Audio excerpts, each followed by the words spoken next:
గణిత బోధన సరిగ్గా లేదంటూ విద్యార్థుల ఆందోళన. మహబూబాబాద్ జిల్లా తొర్రూరు మండలంలోని చెర్లపాలెం గ్రామంలో గల స్థానిక జిల్లా ఉన్నత పాఠశాలలో గణితం బోధించే ఉపాధ్యాయుడు పాఠ్యాంశాలు విద్యార్థులకు సులభంగా అర్థమయ్యే విధంగా బోధించడం లేదని విద్యార్థులు ఆరోపిస్తూ తరగతులను బహిష్కరించి నిరసన వ్యక్తం చేశారు. ఈ సందర్భంగా పాఠశాల ప్రధానోపాధ్యాయుని వివరణ కోరగా విద్యార్థులు గణిత ఉపాధ్యాయుడిపై ఫిర్యాదు చేయగా ఇట్టి విషయాన్ని తన చరవాణిలో జిల్లా విద్యాశాఖ అధికారి దృష్టికి తీసుకువెళ్ళినట్లు తెలిపారు. గణిత ఉపాధ్యాయుని వివరణ కోరగా పాఠశాలలో జరుగుతున్న అవకతవకలపై మాట్లాడినందుకు నాపై కక్షపూరిత చర్య తీసుకుంటూ విద్యార్థుల ద్వారా పాఠశాల ప్రధానోపాధ్యాయుడు ఆరోపణలు చేయిస్తున్నారని విమర్శించారు.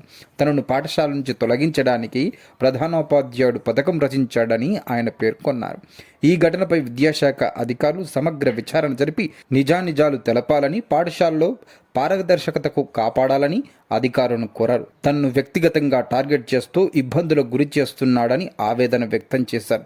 తన గణిత బోధనపై నేను దేనికైనా సిద్ధంగా ఉంటానని తెలిపారు.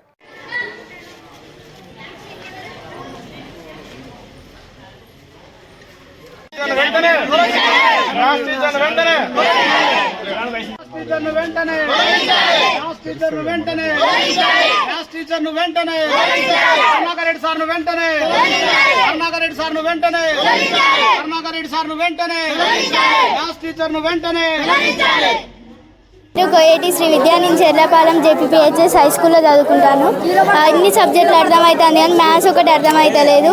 సార్ ఎక్స్ప్లెనేషన్ చేస్తారు కానీ కొన్ని అర్థమవుతలేదు. కొన్ని అర్థమైనా కూడా అసలు ఆన్సర్ వస్తలేదు. మళ్ళీ తెల్లాడితే మ్యాథ్స్ ఫేర్ అని అడుగుతారు. మ్యాథ్స్ ఫేర్ అర్థం కాదు, ఎట్లా రాయాలి సార్ మేము? మ్యాథ్స్ ఫేర్ అంటారు. మళ్ళీ ఇంటర్నల్ మార్క్స్ ఏమి వేయాలి అని అంటారు. మేము అర్థం అయితే రాద్దాం, అర్థం కాదు ఇట్లా రాయాలి. ఈడు బడి కొట్టండి వాళ్ళు ఉంటుంది అంటే ఫోన్లు లేని వాళ్ళు కూడా ఉంటారు కదా సార్, మాస్ ఉంటోళ్ళు. గైడ్లో చూసి రాస్తేనేమో ఇలా చూసి రాసినామమ్మా, నువ్వు అట్లైనా రాస్తే నేను చెప్పింది రాయాలా, నువ్వు ఇదొకటి అని రాస్తావా అది అని మళ్ళీ మమ్మల్ని తిడతారు. ఏంటి సార్ మాకు ఈ ప్రాబ్లం, మాకు ఈ సార్ వద్దు సార్, మాకు మ్యాథ్స్ సారు వేరే సార్ని రావాలని మేము కోరుకుంటున్నాం. దాన్ని ఎత్తాం సార్. మీరు నన్ను అడగాలి కదా అంటే చెప్పినా మళ్ళీ చెప్తుండు. ఇప్పుడు ఎట్లా అయితే ఫస్ట్ చెప్పిండో సెకండ్ టైం కూడా మళ్ళీ అదే చెప్తుండు కానీ క్లియర్గా ఎక్స్ప్లెయిన్ చేయట్లేదు, కరెక్ట్గా చెప్పట్లేదు. మేము ఇంకా సెకండ్ టైం కూడా అర్థం కావట్లేదు సార్ అని చెప్పలేకపోతున్నాం. సార్ని తొలగించాలి. ఇంతకుముందు ఆయనకు అల్టిమేటం ఇవ్వడం జరిగింది, అయినా కూడా అది ఏవి పట్టించుకోకుండా ఒక రాజకీయ పలుకుబడితోటి ఆయన ఇది అక్కడిక్కడ లంచాలు పెట్టి మిగతా వాళ్ళని చేయడం, పిల్లలను కూడా ఇబ్బంది చేయడం ఇవన్నీ జరుగుతున్నాయి. కాబట్టి ఈ మీడియా ద్వారా మేము తెలియజేసేది ఒకటే, పిల్లలకు అన్యాయం జరగవద్దు. ఈసారి అక్కడి నుంచి ఇక్కడికి పిల్లలకు పాఠాలు చెప్తాను కొత్తాడా 100 మంది పిల్లల జీవితం నాశనం చేయడానికి ఇవాళ కరుణాకర్ రెడ్డి సారు ఇక్కడ ఉట్టిగా ఉండి జీతం తీసుకుంటాడు. మేము వెంటనే డిమాండ్ చేస్తూ ఉన్నాం. డిఓ గారికి, కలెక్టర్ గారికి కూడా మేము రిప్రజెంటేషన్ చేస్తాం. ఇక్కడ ఉన్నటువంటి ఈ కరుణాకర్ రెడ్డిని తొలగించి ఆయన స్థానంలో వేరే సార్ మ్యాథ్స్ టీచర్ని తీసుకొచ్చి ఇక్కడ ఉన్నటువంటి పిల్లలకు న్యాయం చేయాల్సిందిగా మేము డిమాండ్ చేస్తున్నాం. ఆ సార్ మాకు చెప్తే క్లియర్గా అర్థం కావట్లేదు అని చెప్పి చెప్పడం జరిగింది. దానికి స్పందించిన మేము ఎమ్మటే ఎంఈఓ గారికి మరి రిప్రజెంటేషన్ లెటర్లు ఇచ్చినప్పటికి కూడా అవి పట్టించుకోలేదు. సో ఈ సందర్భంగా మేము ఇక్కడికి వచ్చి ప్రొటెక్షన్ చేసి డిఓ గారికి అదేవిధంగా కలెక్టర్ గారికి వినతి పత్రాలు ఇచ్చి మరి ఆ సార్ను తొలగించి వేరే సార్ని ఇక్కడ రిక్రూట్ చేసి వీళ్ళు పిల్లలకు న్యాయం చేయవలసిందిగా కోరుతూ డిమాండ్ చేస్తూ ఉన్నాం. ఎంసెట్ రాసినా ఏది రాసినా కూడా మ్యాథ్స్ అనేది మోస్ట్ ఇంపార్టెంట్. కాబట్టి మా భవిష్యత్తును దృష్టిలో పెట్టుకొని అయినా మాకు న్యాయం చేయాలని ఇక్కడ ఉన్న పిల్లలందరూ 10వ తరగతి, 8వ తరగతి, 9వ తరగతి పిల్లలు కోరుతున్నారు. కానీ సబ్జెక్ట్ ఉన్నదో దాన్ని తీసేసి ఆ టీచర్ని తీసేసి మంచి టీచర్ని కేటాయించి పిల్లల భవిష్యత్తుకు ఒక పునాది ఉండాలనేసి డిఈఓ గారు కానీ కలెక్టర్ గారు కానీ దీని మీద తొందరగా చర్యలు తీసుకొని మంచి ఉపాధ్యాయుని తీసుకొచ్చి పిల్లల భవిష్యత్తుకు పునాది వేయాలని మేము మీ మీడియా ద్వారా వేడుకుంటున్నాం. మ్యాథ్స్ బోధిస్తున్నటువంటి టీచరు ఈ పాఠశాలలో సరిగా అర్థం కావట్లేదు అనేటువంటి విషయాల మీద ఇవాళ పిల్లలు మాకు టీచర్ని మార్చండి అనేటువంటి రిక్వెస్ట్ చేస్తూ గతంలో లెటర్ పెట్టడం జరిగింది. దాన్ని అలాగే తల్లిదండ్రులు కూడాను లెటర్ పెట్టారు. ఆ విషయాన్ని గౌరవ డిఓ గారి దృష్టి కూడా తీసుకుపోవటం జరిగింది. దాన్ని ఇంకొక టీచర్ని పిల్లలకు నష్టం జరగకుండా మరొక మ్యాథమెటిక్స్ టీచర్ను అరేంజ్ చేసేటువంటి విధంగా చర్యలు తీసుకుంటామని చెప్పేసి గౌరవ జిల్లా విద్యాశాఖ అధికారి గారు గతంలో మాట్లాడారు. కానీ కొంచెం ఆలస్యమైంది. ఆ వర్క్ అడ్జస్ట్మెంట్ అనేటువంటి ప్రక్రియ కొంత ఆలస్యమైంది. ఇప్పుడే మళ్ళీ ఒకసారి ఫోన్లో కూడాను సంప్రదించాను. డిఓ గారి నోటీస్ తీసుకువెళ్ళాను. సంవత్సరం కూడాను గౌరవ డిఓ గారికి నేను రిపోర్ట్ కూడా పెట్టాను. రిటర్న్గా ఓరల్గా చెప్పడం మాత్రమే కాదు, రిపోర్ట్ కూడా పెట్టాను. రిపోర్ట్ కూడా పెట్టినప్పుడు షోకాజ్ నోటీస్ ఇష్యూ చేశారు. అంతే తప్ప దాని మీద ఏమి డిఓ ఆఫీస్ నుంచి షోకాజ్ నోటీస్ ఇష్యూ చేశారు, మందలించారు షోకాజ్ నోటీస్ ద్వారా. కానీ అయినప్పటికీ కూడా పెద్దగా మార్పు రాలేదు. అంటే పిల్లల్ని అర్థమయ్యేటువంటి విషయంలో, అర్థమయ్యేలాగా చెప్పేటువంటి విషయంలో పెద్దగా ప్రోగ్రెస్ కనబడలేదు. మళ్ళీ సమస్య అలాగనే ఉండిపోయింది. నా పేరు వెంకట కరుణాకరెడ్డి. నేను స్కూల్ అసిస్టెంట్ మ్యాథ్స్గా గత 4.5 సంవత్సరాల నుంచి పాఠశాలలో పనిచేస్తున్నాను. నాకు వచ్చిన సంవత్సరం నుంచి 1 సంవత్సరం మాత్రమే అప్పుడు 10th క్లాస్కి బోధించడానికి అవకాశం ఇచ్చారు. తర్వాత బుచ్చయ్య సార్ వచ్చినాక నాకు క్లాసులో అలాట్ చేయకుండా ఒక ఎస్జిటి మిత్రుని తీసుకొచ్చేసి నాకు అసలు చెప్పరాదు అని ఆయన దురభిప్రాయంతో అతనితో చెప్పించాడు. సో సారు వచ్చిన జాయిన్ అయిన అంటే నేను వచ్చిన సంవత్సరం వేరే సార్ ఉండే, తర్వాత 1 year తర్వాత బుచ్చయ్య సార్ స్కూల్లో జాయిన్ అయినాక 10 రోజులు మళ్ళీ ఆయన ఏఎంఓ డ్యూటీ డిఓ ఆఫీస్లో ఉంటే మళ్ళీ 10 days తర్వాత మళ్ళీ ఒకరోజు వచ్చి సడన్గా ఆఫ్టర్ 10 minutes పిలిపించేసి నువ్వు ఈ స్కూల్లో ఉండడానికి నీకు అర్హత లేదు, నువ్వు అనవసరంగా ఈ స్కూల్కి ఎందుకు వచ్చావు, ఈ స్కూల్ ఈ వాతావరణం మంచిగా ఉంటుంది, పేరు బాగున్న పేరు, నువ్వు వేరైనా చిన్న స్కూల్కి పోవాల్సి ఉండే, నీకున్న వ్యాపకాలు అనేది వేరే ఉన్నాయి, నాకు తెలిసిన విషయం నీకు చెప్తున్నాను అని అంటే నాతో అసలు అసలే పని చేయలేదు. ఒక రోజు వచ్చాడు, జాయిన్ అయిపోయాడు. 2వ రోజు 10 రోజుల తర్వాత వచ్చేసి 10 నిమిషాల తర్వాత మరి ఎలాంటి అభిప్రాయం సార్కుందో తెలియదు కానీ ఆ అభిప్రాయాన్ని నా మీద నెగిటివ్గా క్రియేట్ చేసుకొని ఆ రోజు నుంచి ఈ రోజు వరకు నన్ను చాలా విధాలుగా ఇబ్బంది పెట్టడం, హరాస్మెంట్, ఒక రకంగా హరాస్మెంట్ కావచ్చు, అట్రాసిటీ అనవచ్చు, చాలా సందర్భాలలో చాలా రకాలుగా నా దగ్గర కావాలంటే అధికారులకు నేను ప్రూఫ్ కూడా ఇవ్వడానికి సిద్ధంగా ఉన్నాను అలాంటి విషయాలపై. సో ఆ విధంగా సార్ ఎప్పుడు కూడా దాదాపు 3 years నుంచి ఒక 1 year హాఫ్ ఇయర్ రెగ్యులర్గా వచ్చినట్టున్నాడు. సో ఎంఈఓ ఛార్జ్ తీసుకున్న తర్వాత మాకేమైనా పని ఉన్నా కానీ మేమే సార్ దగ్గర పోవాల్సి వస్తుంది, కానీ సార్ మా దగ్గర రావట్లేదు. ఈవెన్ సిగ్నేచర్స్ అయితే ఏంటి, ఇంకేదైనా కానీ ఈవెన్ టీసీలు కూడా రాయడానికి అవకాశం ఇచ్చినా కానీ టీసీ కూడా సారే రమ్మంటాడు. సో స్కూల్ బాగా డిస్టర్బెన్స్లో ఉంది. ఈ డిస్టర్బెన్స్ కారణం మొత్తానికి బుచ్చయ్య సార్ అని నా అభిప్రాయం. ఆ మేడం తనుజా మేడం గారు ఏం చేసేదంటే సిఎల్ వేసుకునేది, మళ్ళీ నెక్స్ట్ డే వచ్చేసి 4 రోజుల తర్వాత సిఎల్ను మలిపేసి సంతకాలు పెట్టుకొని ఫోర్జరీగా చేసి అలాంటి 12 సంతకాలు మేము బుచ్చయ్య సార్కి కొంచెం సూచన ఇవ్వగానే సార్ వెరిఫై చేశాడు.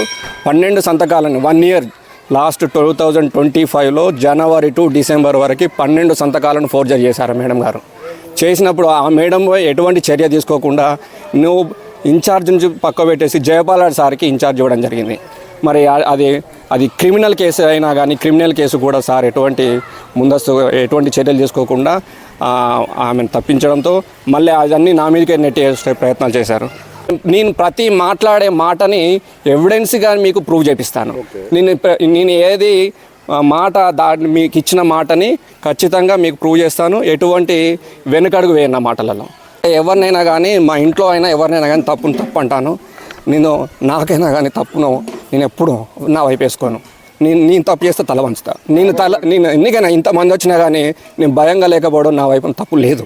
తప్పు ఉన్నట్టయితే ఎంతోమందికి వచ్చి కాళ్ళు మొక్కేవాడిని. తప్పు లేదు కాబట్టి తల ఎత్తి మాట్లాడుతున్నాను మీతోటి. సో ఈ విధంగా నేను నిజాన్ని మాట్లాడడం వలన వీళ్ళకి ఎక్కడైతే భయం అనేది ఉంటుందో ఆ భయాన్ని ఏం జరుగుతుంది అనే ఆలోచనతోటి అందరినీ ప్రొవోక్ చేసి నన్ను పంపిస్తే మేము ఎంజాయ్ చేయొచ్చు. నన్ను పంపించడానికి విద్యార్థులు చేస్తున్నారు. నేను బడిలోకి వెళ్తే వీళ్ళు ఎంజాయ్ చేయొచ్చు, మేము ఏదైనా చేయొచ్చు, ఎలాగైనా ఉండొచ్చు అనే ఆలోచన. ఈవెన్ మీరు పై అధికారులకు తీసుకుపోవచ్చు కదా సార్. నేను పై అధికారులకు తీసుకుపోవాలంటే ఫస్ట్ నేను హెడ్ మాస్టర్కి ఇన్ఫర్మేషన్ ఇచ్చాను కొన్ని విషయాలలో. హెడ్ మాస్టరు దాన్ని టేకప్ చేయాలి ఇప్పుడు అయినా కానీ. సో నేను బడిలో చక్కగా పనిచేయకపోతే నాకు ఒక మెమో అనేది ఇనిషియల్గా మెమో జారీ చేయాలి. ఇనిషియల్గా మెమో జారీ చేయకుండా డైరెక్ట్ డిఓకు కంప్లైంట్ చేయడం అనేది మా ఫండమెంటల్ రూల్స్లో విరుద్ధము. సో ఇది ఎందుకు చేశాడనంటే ఏకపక్షంగా నా మీద బురద జల్లడానికి ఎంచుకున్న మార్గం బుచ్చేశారు హెడ్ మాస్టర్ గారు. సో అక్కడి నుంచి ఏమన్నాడనంటే నా దగ్గర కొన్ని ఎవిడెన్స్ ఉన్నారు.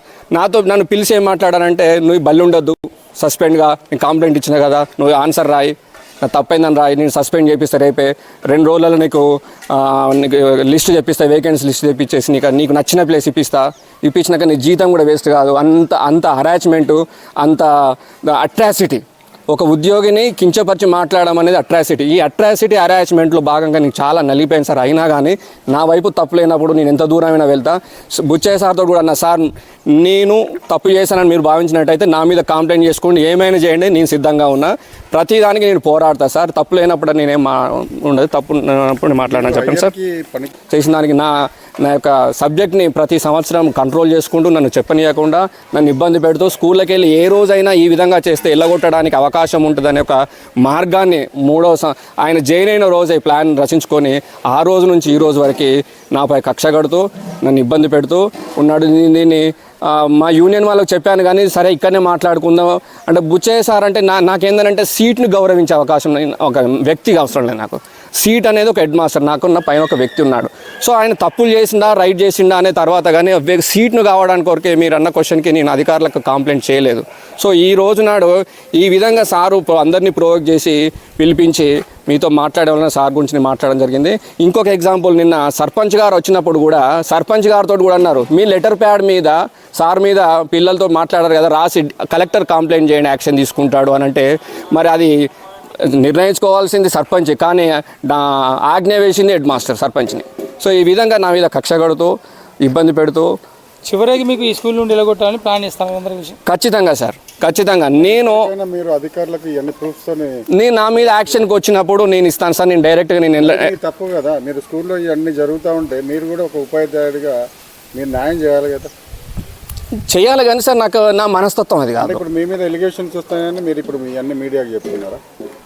ఎలిగేషన్స్ అంటే ఏదో రోజు వస్తుంది, వచ్చినప్పుడు మరి బయటపడాల్సిన సందర్భమే కాబట్టి నేను చెప్పాల్సిన పరిస్థితి, కానీ నేను ఏ రోజు కూడా చెప్పాలని అనుకోలేదు. మీడియాకి వచ్చారు కాబట్టి ఇప్పుడు మీరు అవన్నీ ప్రూఫ్స్తో మీరు డిఓ దగ్గరికి పోగలుగుతారా?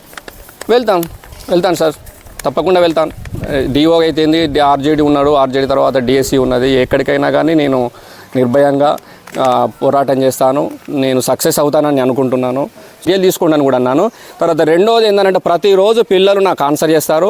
ఇప్పుడు FA1 ఎగ్జామ్ కూడా పెట్టడం జరిగింది. FA1లో కూడా మార్క్స్ వచ్చినాయి. మరి నేను చెప్పకపోతే వచ్చినట్ట, చెప్పుతూ వచ్చినట్ట కూడా దీన్ని మరి పెద్ద సార్ అర్థం చేసుకోవాలి. మరి పెద్ద సారు మరి చూసి రాసిన పిల్లలతో చూసి రాయించినాం అనుకుంటాను. మరి అట్లా అనుకుంటే అన్ని క్లాసులు కూడా చూసి రాసినట్టే కూడా భావించడానికి అవకాశం ఉంటుంది సార్. చూసుకోండి, ఒక టీచర్ని పెట్టండి అంటే నాకు టీచర్తో సంబంధం లేదు, పిల్లలే నాకు ప్రామాణికం, పిల్లలు ఏది చెప్తే కదే అని అంటే మరి అన్ని సబ్జెక్టులు కూడా ఆలోచన చేయండి అంటే అన్ని సబ్జెక్టుతో నాకు సంబంధం లేదు. ఇన్ జనరల్గా నేను బోర్డు మీద రాసిన ఇంగ్లీష్ లెటర్స్ అంటే మ్యాథ్స్లో ఇంగ్లీష్ వర్డ్స్ రాస్తే ఒక పిల్లవాడు ఒక వర్డ్ని ఒక్కొక్క అక్షరం చూసుకుంటూ రాస్తున్నాడు. చదవండి రా అనంటే చదవడం కూడా వస్తలేదు.